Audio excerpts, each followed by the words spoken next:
Το πρόγραμμα είναι κατάλληλο για άνω των 12 ετών.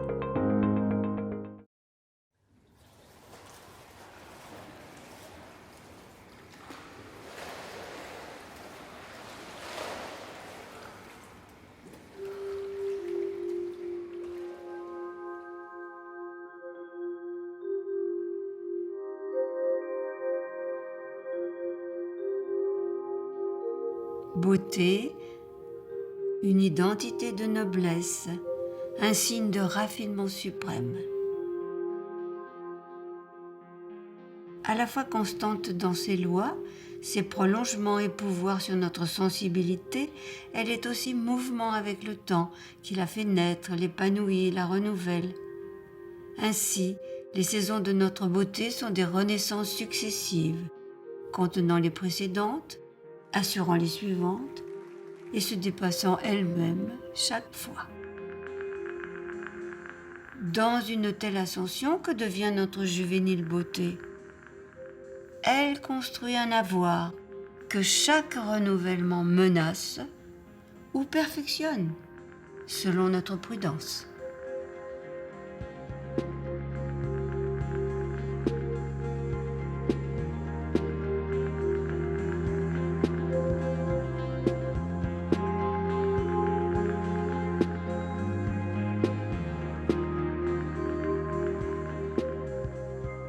On a tout le temps voulu être beau. Et donc, il y a toujours eu cette recherche de la beauté. Des Grecs jusqu'à aujourd'hui, on a comme deux tensions. Première tension qui serait celle de transformer le corps le plus possible, c'est-à-dire ne plus paraître humain, paraître plastique. Et de l'autre, ça serait le rapport à la nature. Pour d'autres personnes, c'est plus on va se rapprocher de la nature, plus on va rendre le corps beau.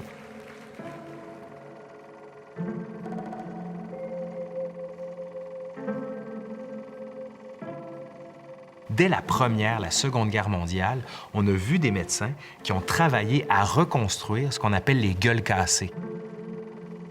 Ces chirurgiens qui vont œuvrer pour refaire un visage humain aux soldats défigurés vont peu à peu se transférer vers un domaine commercial qui va être celui de la chirurgie esthétique qui va se développer après la Deuxième Guerre mondiale.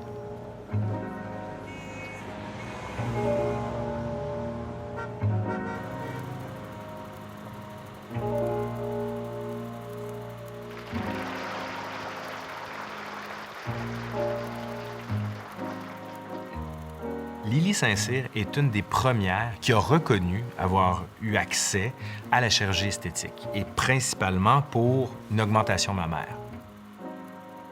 Et comme c'est son gagne-pain, comme elle vit de son corps, c'est simplement une augmentation mammaire qui va lui permettre une augmentation salariale.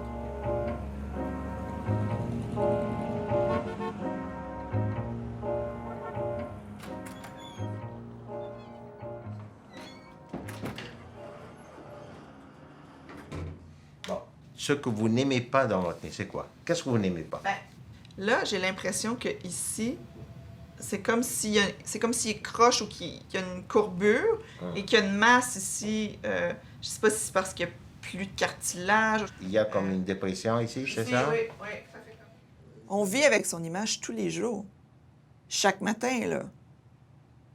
Alors, je veux absolument pas que ce soit une préoccupation d'être insatisfaite par rapport à ça.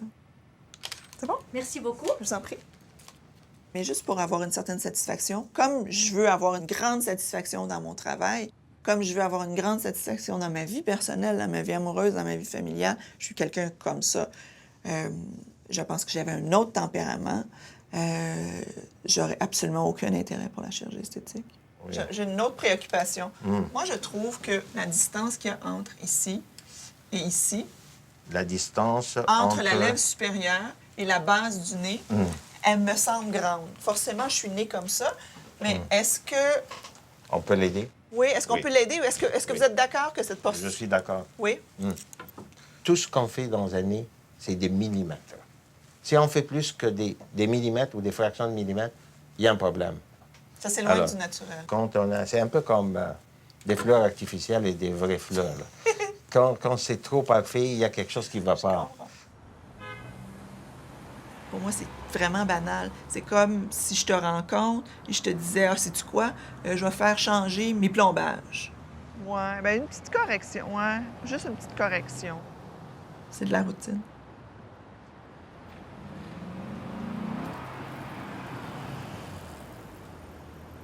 Oui, bien ça, la dernière fois qu'on avait fait une petite retouche, là, c'était au mois de février. On avait mis un petit peu en bas. Oui, ça fait 1 an et demi. Mais toi, est-ce que t'as continué à l'urgence? Oui, je continue à l'urgence. Tu sais, j'ai diminué un petit peu mes heures cet été parce que là, c'était too much en même temps, là, tout faire en même temps. Je vais juste te faire un petit peu sur la petite ligne qui te dérange, là. Ça fait 6 ans et demi là, que la clinique est ouverte. Là. Sensible un petit peu. J'ai toujours voulu travailler soit en médecine ou en esthétique. Puis au fil de mes études et après avoir fait mes années de médecine, j'ai décidé de pratiquer la médecine d'urgence.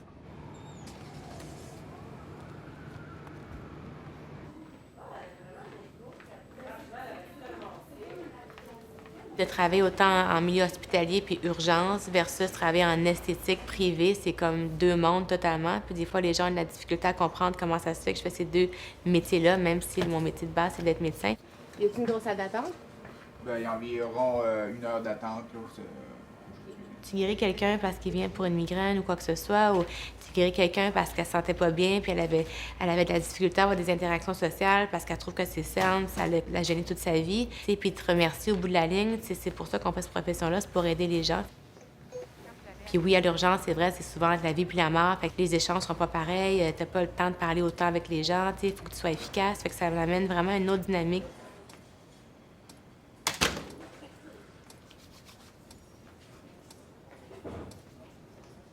Ça va bien? Oui, ça va bien, toi? Oui, ça va bien, merci. Vous pouvez mettre vos choses sur le petit divan.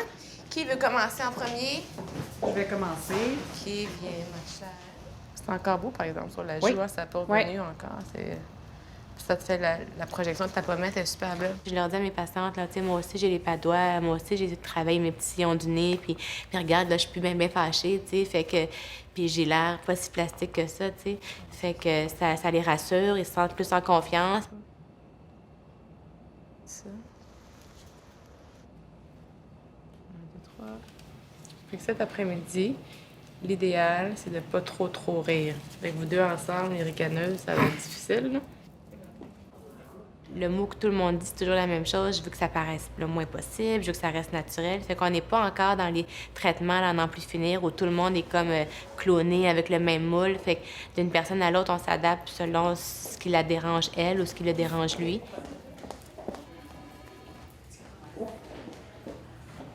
Allô Martine, c'est Geneviève Blackburn, comment ça va?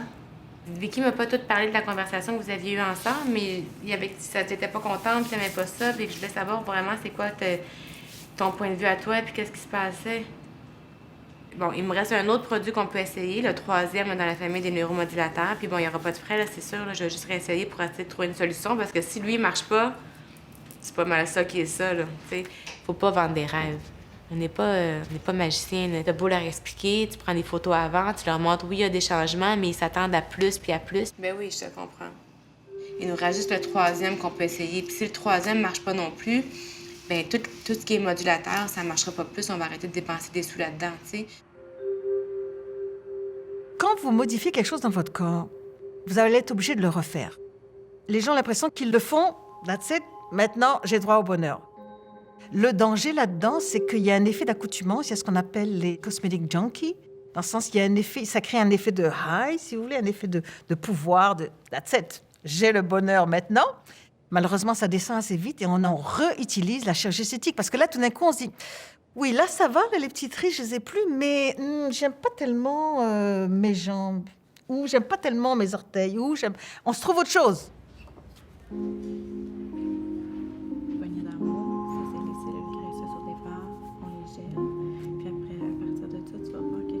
Il y en a plein que je dis non, c'est plate, c'est pas que je veux pas les traiter, mais il faut essayer aussi d'éduquer les gens. Là. À un moment donné, t'as 18 ans, t'as pas de ride, on n'en inventera pas, là, tu sais.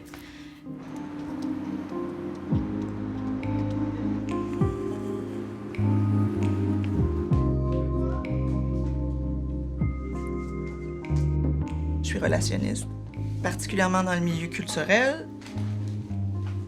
Ça commence très tôt avec la prise de connaissance des nouvelles du jour et est-ce que ça affecte les clients que je représente. L'image de mes clients, c'est la matière première de mon travail.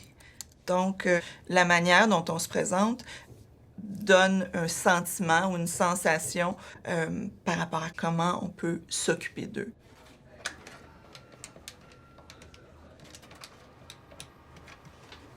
Hey, Laurence et Rosemonde, est-ce que je t'ai envoyé l'extrait sonore ou je t'ai juste envoyé des extraits vidéo? Lorsqu'on est beau, les gens ont tendance à nous aimer plus, à nous apprécier plus, à nous trouver plus fiables, à nous trouver plus éthiques, à nous trouver plus sympathiques en général. Donc, est-ce que les gens qui sont beaux, est-ce qu'ils ont un avantage dans la société? Absolument.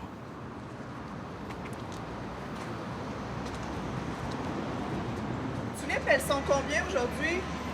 J'en ai à 15 piastres, puis j'en ai à 12 piastres. Celles à 15 sont pas mal plus belles, hein, on dirait? Si on choisit, entre guillemets, de s'embellir, de soigner son apparence, ça ramène toujours à l'idée de l'intérêt qu'on peut générer chez les autres. Ça ne le fait pas nécessairement, mais ça peut changer la perception ou le rapport qu'on a avec les autres.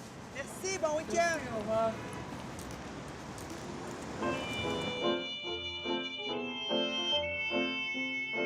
Et les femmes recherchent d'être belles et d'être bien dans leur peau parce qu'en étant belle, on va avoir du succès. On va avoir du succès en amour, on va avoir du succès au travail. On va pouvoir rayonner finalement.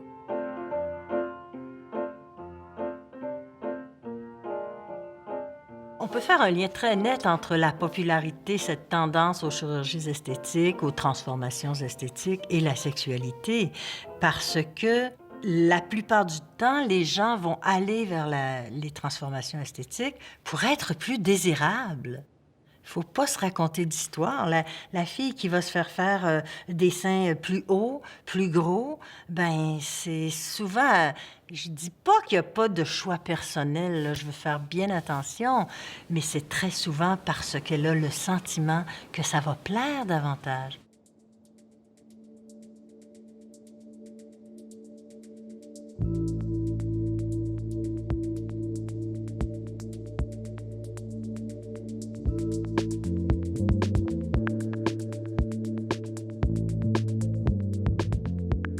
Dans le milieu des années 90, c'est arrivé dans nos maisons Internet et la pornographie. C'est la première fois que j'ai vu des filles avec les seins refaits.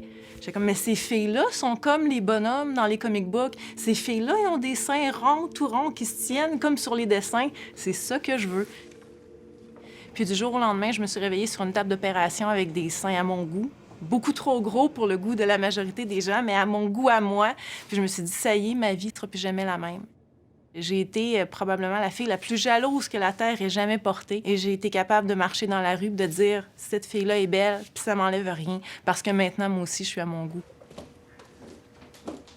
Helsing, ça, c'est un des premiers costumes que j'ai fait quand j'ai commencé à assister à des conventions en 2010. Puis ça l'est, ça, le costume que moi, j'avais fait, là. T'en as différentes versions. Moi, j'avais fait la version jaune. J'avais jamais rêvé d'être modèle. Moi, je vivais mon petit bonheur heureuse avec mes seins cachés en dessous des gros chandails. C'est, je pense, un an et demi ou 2 ans après que j'ai commencé toutes ces choses de modèle-là qui étaient complètement pas prévues dans ma vie. The glasses!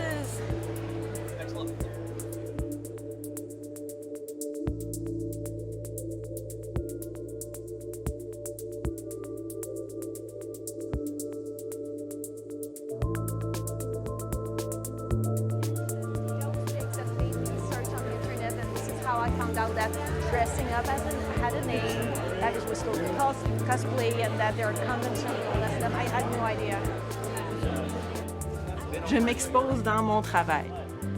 Je gagne ma vie à vendre des photos de moi, à vendre des produits qui sont dérivés de mon personnage, des illustrations, toutes sortes de choses reliées de près ou de loin à tout ce qui est geek, à tout ce qui est trendy dans la pop culture. Je vends mon image comme étant un produit, puis mon nom, ben, c'est la marque, dans le fond. This is me. That's my character in Heroes of the North. That's a live-action web series about Canadian superheroes. And this is my character in the series. She's called Hornet. This is my latest glamour photo shoot. Do you have like a place that you prefer, like here? No, wherever you like.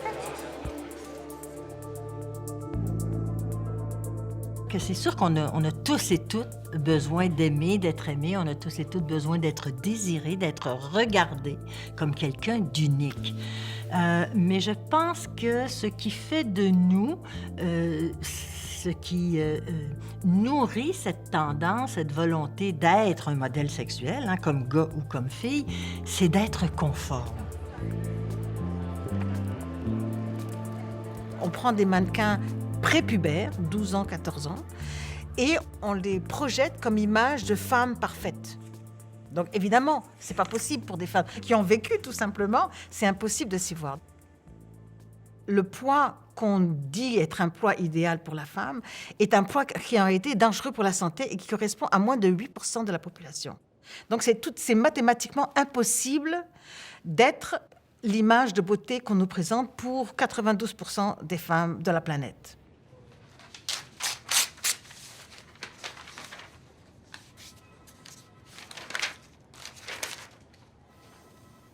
Si on regarde attentivement, plein de gens très connus qu'on considère comme des femmes étant très belles, qui sont reconnues pour être belles objectivement, on voit que pour être une star de cinéma, elles ont à peu près toutes refait faire leur nez.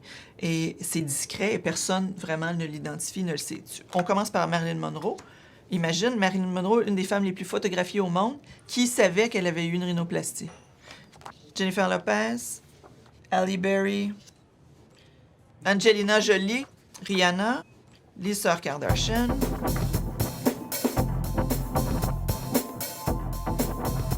Beverly Hills is the capital of plastic surgery. It is the most competitive place on earth for a surgeon.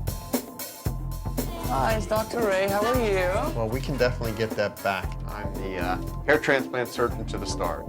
Dr. Miami, it's a pleasure meeting you. Congratulations on everything. Tonight, the Snapchat phenom, Dr. Miami. Now it's off. How's my hat, by the way? Sometimes I have like blood stains on the hat or a piece of fat, stuck to my ear. All right. My name is Michael. They call me Dr. Miami. I'm a plastic surgeon. And I make people feel better about their bodies. Watch me as I Snapchat my way through my day. What do we have today, Ta? Today we have a BBL Implant Exchange, BBL BAM. BBL Implant Exchange, BBL BAM. I had a pretty nice Instagram account that I'd been working on for a few months. I had almost 90,000 followers, and then one morning it got deleted without explanation, and I was heartbroken, and my daughter, who was 15 at the time, saw me heartbroken, and she said, "Dad, why don't you try Snapchat?" 1, 2, 3. Welcome back to the operating room. It wouldn't be Fat Booty Friday if there wasn't a booty to be made fat on a Friday. It's Friday, here's the booty, we're gonna make it fatter. She wants to look like delicious. Brazilian butt lift is the most popular. That's where I take fat from areas of the body that people don't want it and put it in the place that they do. I only operate on people under the age of 50, 95% women. The average patient age is probably like 28 to 30, something in that range. As young as 15 and as old as 50. They're glued to their smartphones. Who are they watching? It's this guy. All right, so we're almost full here. Look how it's already kind of shooting out the hole there. Courier. And we got a special guest in the building. That's right. This man has performed more miracles than Jesus. Give a round of applause, Dr. Miami. Thank you for having me, guys. The demand is crazy. So you come in the morning, you get like a wristband, like you're at a club. The first 10 get wristbands, they come back at noon, and I see the first 10. It's like buying sneakers. Yeah, it's like buying sneakers. All right, there's a before picture. Fix that in your mind. Here is the after. He did it twice. He liked it so much he snapped it twice. Most of the patients want to be Snapchatted. If they want to do it, they're looking forward to seeing it themselves, or they want their family to see it. For some of them, it's reassuring because their family gets to watch the surgery as it's happening. There's a lot less of wondering, like what's happening. Are you ready to mark the next one? Because I thought she had marked it with you. I don't even know. You want to see the patient? Are you talking on the phone? It's always been busy. It's never been like a slow practice, but we were booked out maybe 3 or 4 months in advance. Now we're booked out 2 years in advance. And we get, no exaggeration, 900 phone calls a day. I'm only one man with 2 hands, so there's only so much surgery I can do. Now it's just for fun and education, entertainment. And it keeps the mood in the office fun, too. This is Alright. Yeah, alright. Hello, hello. So ugly. Yeah.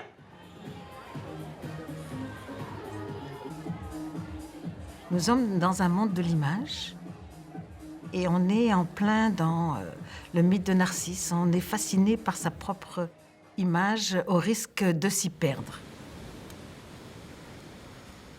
Cette violence de l'action que l'on va porter pour changer révèle une perte de sens collectif dans notre société.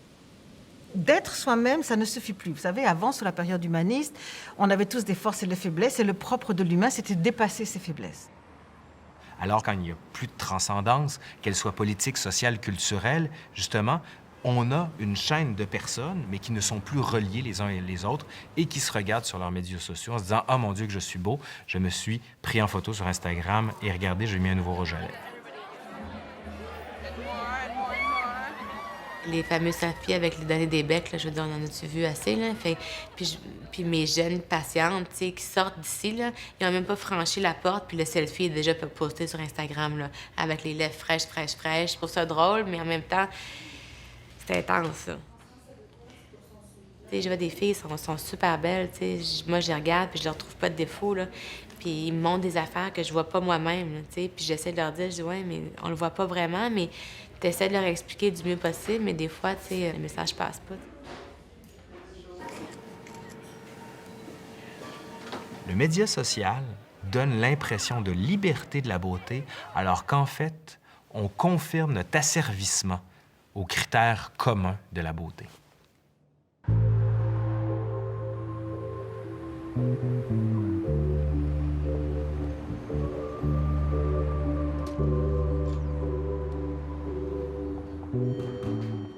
Le terme esthétique, je le connais. Il dit pour moi un art de vivre, le ravissement devant ce qui est beau, c'est-à-dire harmonieux. La nature en premier, la musique, la peinture, la beauté d'un texte, la grâce d'un corps, les traits d'un visage embelli par une coiffure saillante que ma mère m'a fait découvrir. J'étais très surprise de voir qu'écrire, d'abord, c'était revivre, mais c'était aussi prendre conscience de choses qui étaient évidentes, qui étaient là, mais je ne les avais jamais vues. Et ça c'est formidable. Alors, donc, c'est comme maintenant, c'est clair d'où c'est venu ma vocation pour l'esthétique. C'est sûr qu'il y a un passage de l'esthétique, de vos débuts dans l'esthétique, Josée. Complètement. En 1961, j'ai fondé mon école, le Centre d'études esthétiques à Montréal, et qui était la première école au Canada, mais aux États-Unis aussi. Entre 61 et 71, qui était ma dernière année d'enseignement, j'ai formé plusieurs centaines de personnes. Alors, voilà que maintenant, les esthéticiennes que je formais, elles voulaient bien sûr se faire des instituts. Puis c'était fait pour ça. C'était fait pour ça. Sauf que moi, j'étais celle qui devait importer des produits, importer des appareils et les leur vendre. Je voulais enseigner, je voulais changer les choses. C'est ça votre vocation. Et là, et j'étais malheureuse, tellement malheureuse avec ça. Et ça veut dire que très tôt, alors, l'esthétique... Ah, ça a flambé, ça a grandi. Quand moi j'ai ouvert l'école, à ce moment-là, ça commençait à bouger. En 61, 60, dans toutes les années 60, on a commencé à dire « faites l'amour et non la guerre ». On a entendu parler de la pilule. J'ai entendu les femmes « non, je n'aurai plus d'enfants, je vais prendre soin de moi ». C'est ça aussi, à cette époque-là, les femmes... Ce n'étaient que des mères. Exactement. Et grâce à vous, on sait comment prendre soin de notre peau. Oui. Oui. Oui. Josette. Oui.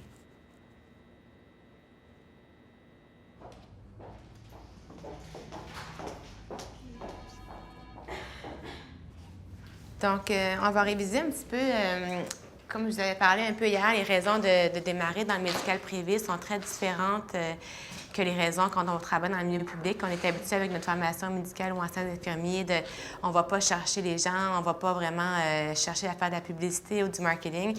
Quand on arrive dans un soin privé non essentiel, l'approche est vraiment différente. Ce qui est intéressant, puis ce qui est facile à partir, c'est quand on se concentre surtout sur les neuromodulateurs ou sur les agents de complément, ça prend vos mains, puis un petit réfrigérateur, fait que les gens peuvent facilement... Avec l'explosion des interventions esthétiques, c'est qu'il y a de plus en plus de professionnels de la santé, médecins, infirmières et autres, qui se dirigent vers cette profession parce qu'évidemment, elle est extrêmement lucrative et que ça siphonne du système de santé publique des ressources qui sont très viables. Par exemple, que si vous avez un cancer de la peau, vous devez attendre quelques mois, même des fois quelques années, avant de voir un dermatologue. Par contre, si vous appelez la même clinique de ce dermatologue et vous dites « j'ai besoin d'une petite injection de Botox, s'il vous plaît », on vous donne un rendez-vous dans la semaine. En général, si on travaille vraiment la glabelle, les pattes d'oie, ça peut facilement monter à 700, 800, 900 $ pour ces régions-là. Puis on rajoute facilement un autre 200 $ pour le front. Là. On dépense des milliards de dollars sur des produits de beauté, sur des chirurgies esthétiques, sur des modifications corporelles quelconques. Donc, la beauté est devenue une source de profit et de rentabilité très importante. Est-ce que c'est plus payant pour moi d'être ici en clinique privée que d'être à l'hôpital comme médecin d'urgence? Oui, maintenant que ça fait 6 ans que je pratique. Mais avant, non. Les 4-5 premières années, je perdais beaucoup de sous. Puis c'est correct parce que dans le fond, une entreprise, c'est toujours comme ça. C'est mieux au repos, c'est moins sensible. Angule un petit peu plus à 30 degrés, ouais. Puis même si j'arrêtais de faire d'urgence, parce que souvent, là, on dirait que tout d'un coup, parce que tu fais de l'esthétique, tu fais de l'urgence, de la vraie médecine, c'est comme moins pire. Je le dis aux gens, je le fais parce que j'aime ça, mais ça ferait pas de moi une moins bonne personne, si j'exerçais plus dans ce milieu-là. Là. C'est un choix personnel parce que c'est une passion, mais je reste la même personne au bout de la ligne. Là. Tu mets tes pieds 4-4. Super. Maintenant, 3-3. Super. Parfait. Donc, si je comprends bien, c'est la zone ici qui nous dérange. Oui. OK. Et le bas du ventre. Oui. Alors, tu vois, la succion est en marche. On reste très, très, très molle. On ne bouge pas. Voilà, maintenant, ça suctionne. Et je vais partir le froid. Et on va calibrer en conséquence. Parfait. Donc, les petites cellules graisseuses vont être éliminées par le système éventuellement. J'ai 20 ans, c'est mon premier traitement. Aujourd'hui, avec tout ce qu'on voit à la télé, les mannequins, je suis quelqu'un qui se compare aux autres. Puis je trouvais que j'avais un petit peu de surplus de poids. Alors, c'est pour ça.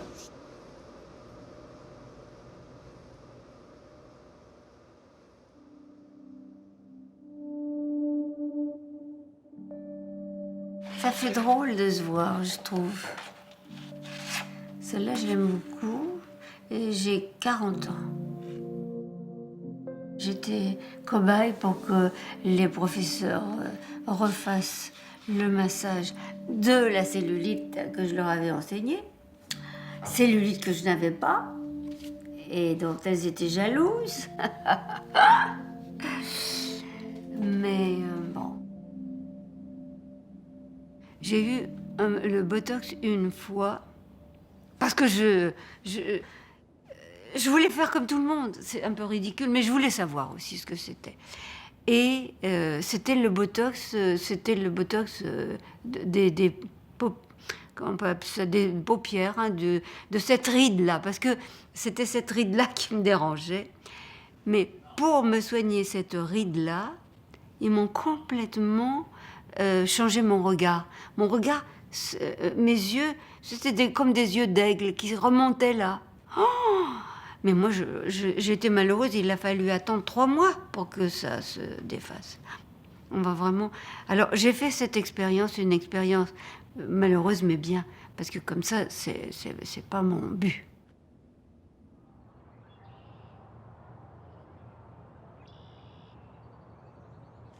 On va prendre nos photos avant le traitement, comme d'habitude. Excellent. On va prendre juste 3 vues. C'est suffisant là, pour les lèvres.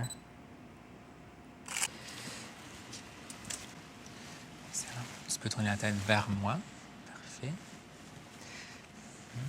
Je dirais que je suis à la fois scientifique et artiste. C'était pas un chemin qui était tracé d'avance. Inspire bien. J'ai toujours adoré les arts. C'est beau. Puis le fait que je suis en médecine esthétique me permet de réunir le côté artiste et scientifique. Mais tu vois, mais David, je veux ton opinion là-dessus, justement. Est-ce que tu penses qu'il y a une manière de poser son visage qui ferait plus ressortir certaines structures comme les lèvres ou la mâchoire ou des signes de jeunesse puis de fraîcheur? Des fois, je pense qu'on peut se demander si les médecins qui font ce que tu fais sont davantage des scientifiques, mais au profit de l'art, ou si c'est des artistes au profit de la science. Puis si je devais absolument me mettre une étiquette, j'aurais plus tendance à dire que tu es fondamentalement quelqu'un qui a un sens artistique, mais qui le fait au profit de la science. Bien, Laura, elle a vraiment un visage juvénile. Dans le fond, chez quelqu'un de plus vieux, ce qu'on va travailler, c'est vraiment la glabelle pour justement retrouver une lumière comme ça sur le front. Je crois que notre intérêt commun pour la beauté ou l'harmonie entre toutes choses est quelque chose qui nous a rapprochés comme individus, même avant que le projet de cette clinique-là vienne sur la table, parce qu'on se connaissait déjà depuis quelques années. Donc, forcément, c'est quelque chose qui nous a approchés comme personnes. Tu voulais me parler, William? Oui. Je pense à tout ce qui est laser. Je sais qu'on en veut, mais tu sais comment la grosse mode, la grosse tendance, probablement, c'est le cool sculpting. Absolument, oui. Au départ, je voulais pas l'obliger à ce qu'on soit partenaire, mais dans ma tête, je savais qu'il serait un acolyte exceptionnel pour qu'on ait notre clinique à Québec. Alors, qu'est-ce qui t'amène aujourd'hui? Bien, en fait, je veux faire des petites retouches au niveau de la lèvre, au niveau peut-être du front. Oui. Bien, en fait, le front, c'était en mars. Hein? Okay. En fait, en janvier, c'était les lèvres. OK, c'est ça. Mais là, pour le Botox, on ne serait pas encore dû. Est-ce que tu trouves que l'effet a commencé à partir? J'ai une clientèle qui n'a pas encore de rides ou quoi que ce soit, puis qui ne veut pas nécessairement prévenir, mais ils veulent améliorer des traits de leur visage. Et ma clientèle plus âgée va vouloir traiter les rides qui sont déjà là. Bien, t'en parles sur les réseaux sociaux, puis tu sais, la dernière fois que tu es venu, t'avais fait... Ouais, un Instagram, ouais. Même si je crois qu'un jour, les gens vont parler de leur médecine esthétique comme on parle d'un rendez-vous chez le dentiste ou chez le coiffeur. C'est une question de fierté, c'est une question d'ego. Et je crois qu'on a tous nos insécurités, on a tous des mécanismes extrêmement différents pour gérer ces insécurités-là. Et je crois que les personnes prennent goût légitimement à prétendre que leur apparence favorable leur est endogène, leur est naturelle. Elle est vraiment bien proportionnée avec l'autre. Oui. Je trouvais qu'elle était plus grosse qu'elle. Oui. Mais c'est vraiment, là, c'est pareil partout. Oui.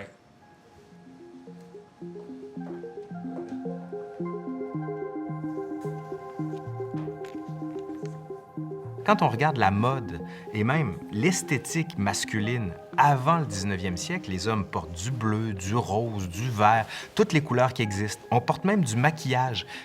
Avec la révolution industrielle, là, il faut être une espèce de modèle de décence. Il faut faire des affaires, il n'est plus question de faire un m'as-tu vu, ça c'est pour les femmes.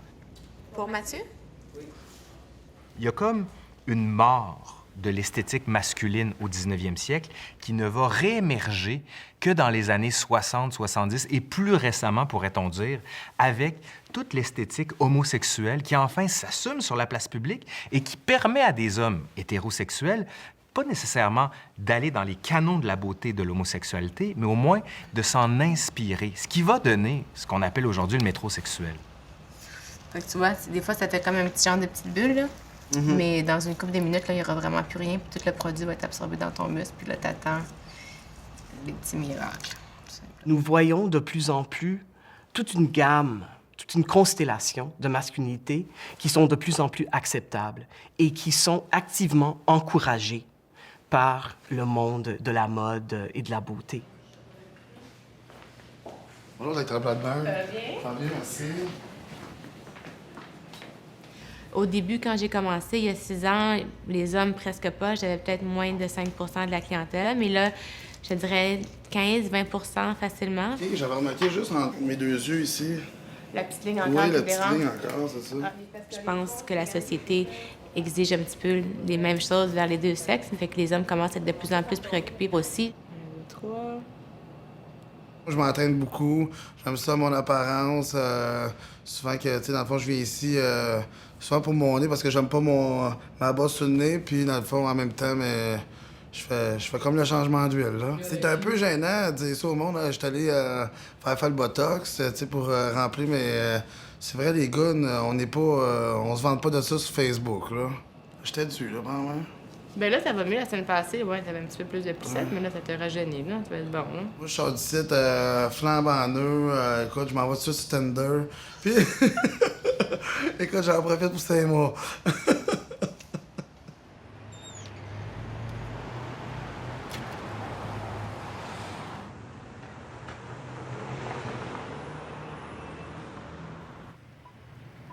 Parfait. OK. Est-ce qu'on fait un petit recap?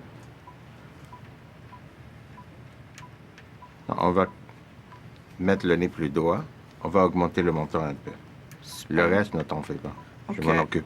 Parce que, vous savez, vous avez 100 de ma confiance, mais vous savez que ma préoccupation... C'est cette elle est- partie ici. Oui, OK. pour que ce soit plus smooth, plus féminin. Je vais Je faire voulais ça. juste vous le souligner. Oh. Dites-moi, après l'opération, soit cet après-midi ou demain, le nettoyage ou l'entretien... On va tout vous dire, c'est très, très simple. Très simple. Donc, c'est bien Madame Gingras. On est ici pour une révision de rhinoplastie avec montoplastie. Elle fait une allergie à la pénicilline. Aucun problème de santé à part de ça. Heureusement. Je suis vraiment soft au niveau d'être assommée. Oui. C'est normal à ce stade-ci? Exact. OK. OK.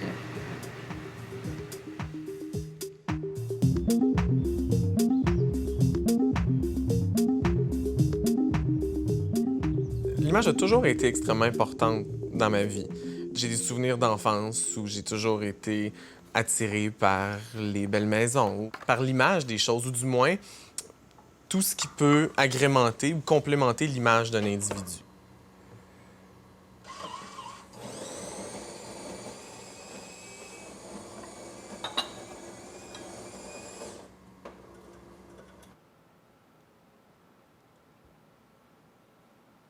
Oui, laser. Ouais, technologie laser, définitivement.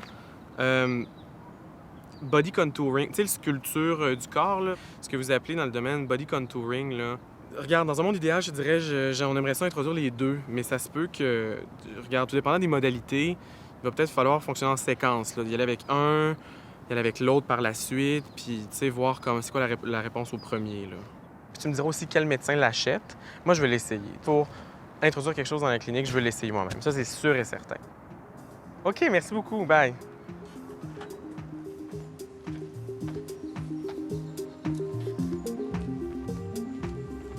Tellement beau. Parfait. Chaud surtout. Sa propre image devrait être pour toute personne une certaine priorité. Puis je crois d'une certaine manière aussi que l'image d'un individu, le soin que quelqu'un donne à son image, reflète probablement un état interne de la personne. La beauté n'a pas toujours été une affaire de femmes. C'est quelque chose de très récent, même pourrait-on dire. Chez les Grecs anciens, c'était l'homme. À la Renaissance, c'était l'homme. Pourquoi? Parce que les philosophes de la Renaissance considèrent que adorer Dieu, ça veut dire adorer sa plus belle création, l'homme. Et quand on regarde les peintures de Michel-Ange, de Vinci, les hommes qu'on voit, ce sont des hommes musculeux, puissants. Puis, est-ce que tu es prêt? Oui, non, ça va. OK. Tu sais, on avait quelque chose de prévu, là. On t'a attendu pour souper, puis... Oui. De quoi ça va avoir l'air, là, mes cheveux, après le traitement? Ben en fait, tu sais, t'as quand même Pas mal épais de cheveux encore, là, tu sais, je veux dire. Puis de toute façon, ce que tu veux, c'est que tes cheveux soient juste plus... qui tombent moins. J'aimerais surtout là, utiliser toute cette biostimulation-là pour être certain que je garde tout ce que j'ai. En plus, c'est plus ça, je te dirais. Une bonne inspiration. Ça fonctionne bien. Ah. La partie que j'anticipais le plus est derrière moi. Fait que dans le fond, ce qu'on fait, William, c'est qu'on fait centrifuger la prise de sang pour 5 minutes. Je fronce très, très fort. Donc, je veux pas me ramasser avec une ligne très importante dans le milieu. Donc, j'ai fait à quelques reprises le Botox. Moi, j'ai aucun traitement actuellement. Je dis pas que j'en aurai jamais. Et ça m'arrive souvent de me faire demander des pommettes comme moi, par exemple. Et puis, ils pensent que je me suis fait les pommettes. Mais c'est ça. Bon. Fait que dans le fond, ça, c'est ton placement ici. OK. Il y a comme des particules en suspension. Oui. C'est les plaquettes. OK.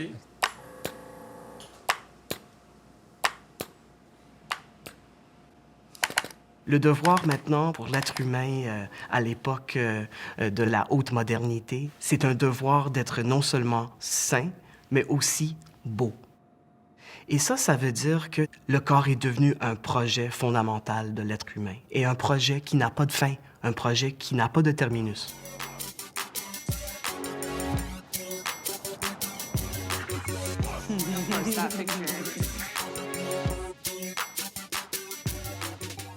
So we're always looking for the next coolest app for us to use, but we actually created our own app called GoFox, and it's pretty much Botox on wheels where we have an application where you can make an appointment. So you would pick whatever date you want, the 17th, you pick the time, and then you push search and it tells you if we are available, if we can do it in your area. So it's pretty cool. Gabe providing anesthesia today. Jerome. Morning, sir. Good morning. What's up? All right. All right, we are here. Sorry for the delay. This patient did not want that longer scar lift. She only wanted a small incision around the area. I don't think there's a danger of plastic surgery becoming trivial. There are countries where plastic surgery is just not looked down upon. It's considered common, like in Brazil or Colombia. So the idea is not to make it trivial, but to make it not something that people should be ashamed of either.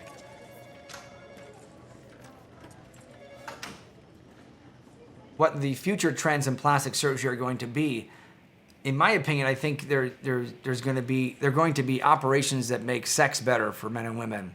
So whether it's operations on the penis or operations on the clitoris or on the vagina or on ways to enhance a person's sexual gratification. Good morning. How you ladies doing? Good. Crazy day today, huh? Here you go. Well, we're like his models, pretty much. You know, when you go into if you go to the dentist's office, you don't expect to see someone with ugly teeth in the front desk. It just doesn't make sense. So, you know, people that, all of us that work here, we believe in plastic surgery. So, yes, we've all had it done. And well, the people that haven't had it done, they're in line to get it done. So, everyone in the end will have plastic surgery. Because they want to and you feel good and you feel better, and why not if you can get it? Yeah. Hi, Shanke. Hi. How are you? Good. How's your sister doing? Good. I think every person on Earth, just about 99% of people, have wished to change something about their body at some point in their life. It is just a question of time before science catches up with the ability to meet everybody's wishes, which I think is a good thing. If we wish to be judged based on our personality and our characters and our souls, then if we all look as good as we want to, people tend to judge people before they meet them just based on their appearance. But if we're able to control our appearance to the degree that science will allow us, then we'll all be a little freer, I think.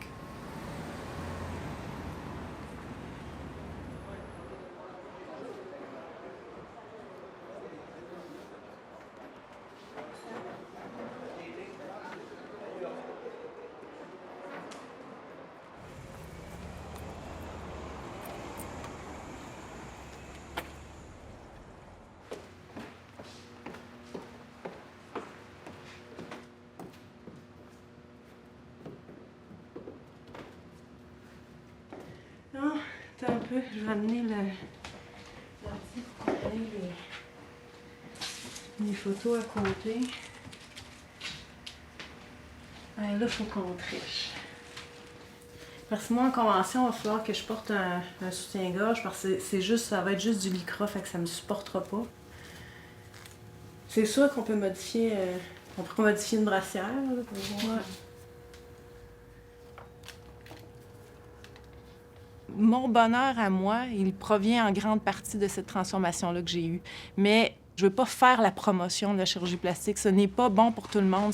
C'est pas un objectif à atteindre. C'est pas quelque chose à faire à n'importe quel prix.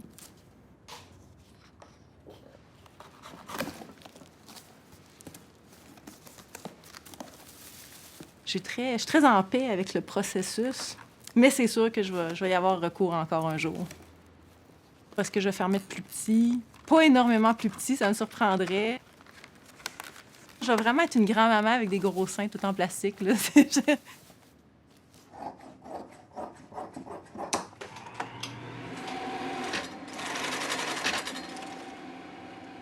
Je serais pas surprise que dans les 20, 25, 30 prochaines années, au contraire, peut-être que ça sera plus du tout à la mode. C'est toujours la même chose, hein? On exagère beaucoup d'un côté, puis après ça, là, ça revient, puis on n'aime plus ça, puis après ça, bien, là, ça revient de l'autre côté.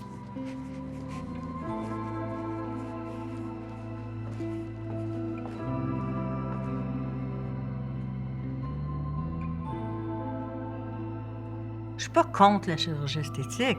Je suis pas contre. Je suis contre l'oppression. Je suis contre le message faux. Je suis contre cette course folle qui fait que la tendance actuelle, c'est souvent quand on commence, ça s'arrête plus. C'est jamais assez. Et si tu es pris dans cette folie, ce culte de jeunesse, cette peur de vieillir, c'est sans fin.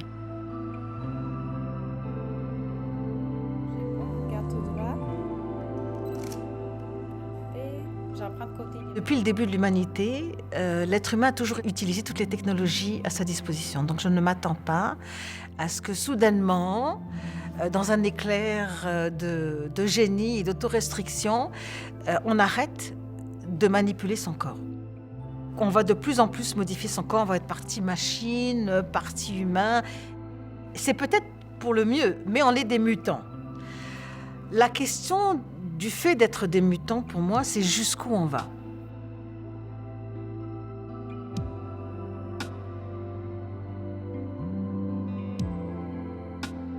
L'homme, il a toujours voulu se transformer. Il a toujours voulu être différent de ce qu'il a été à la naissance. Autant pour ressembler à un idéal divin, autant pour ressembler à quelqu'un qu'il adore, autant parce que les critères de la beauté que la société a, par un ensemble de circonstances, mis en place. Donc, c'est tout simplement une histoire de construction. Est-ce qu'on va encore aller plus loin dans la chirurgie esthétique? Oui, sans doute. Pourquoi? Parce que la science va le permettre. Et là où la science va aller, la beauté va la suivre.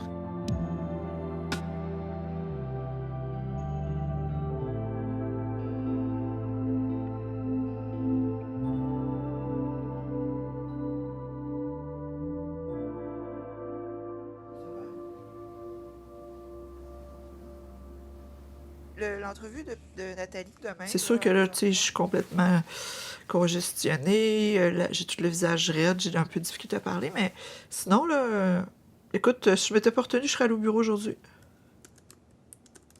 C'est difficile d'exprimer ce sentiment-là, puis les raisons qui nous poussent à faire ça. Bien, c'est sûr que ça a à voir avec le contrôle aussi, tu sais. Je pense que tout le monde devrait faire ce dont on a envie, même s'il y a des préjugés, même si personne n'est d'accord. C'est notre vie, on a juste une vie à vivre, on ne sait pas le temps qui nous est alloué. Puis autant des petites choses comme ça qui sont franchement là, superficielles, puis reliées à la vanité, autant autres choses qui sont bien plus importantes. C'est pas à personne d'autre qu'à nous-mêmes de décider de ce qu'on veut faire et de comment on veut le faire. Puis je pense que personne ne devrait se faire influencer par rapport à ça.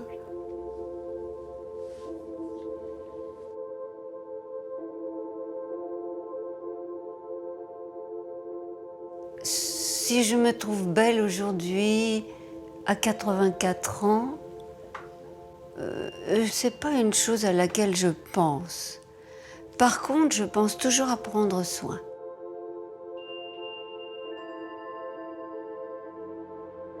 La beauté, c'est tellement plus large que ce qu'on peut penser, tellement plus profond, parce que ça vient de l'élan de la vie.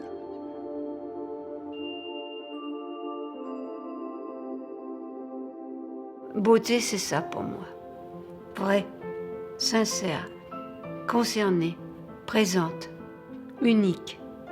Parce que la beauté, c'est unique.